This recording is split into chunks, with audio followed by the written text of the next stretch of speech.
Ladies and gentlemen, have you ever felt like you've hit rock bottom? Like everything you thought you knew about yourself has been shattered? Well, I'm here to tell you that you're not alone. We've all been there at some point in our lives. But here's the thing.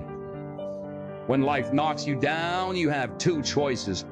You can stay down, or you can get back up and rebuild yourself. Rebuilding yourself is not about going back to who you used to be. It's about creating a new, stronger, and wiser version of yourself. It's about taking the pieces of your life and putting them back together in a way that's even more beautiful than before. So how do you rebuild yourself?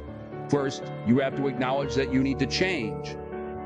You have to be honest with yourself about what's not working and what you need to let go of. Second, you have to be kind to yourself. Rebuilding yourself is a process, and it's not always easy. You're going to make mistakes and you're going to stumble, but don't give up.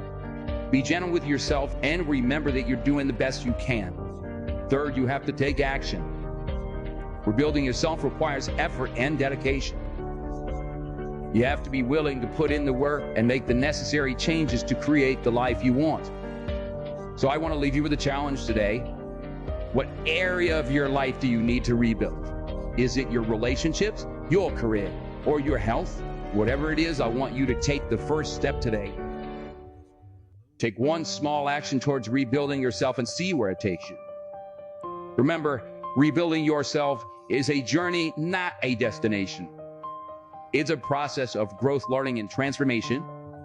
So be patient, stay committed, and always keep moving forward. You got this.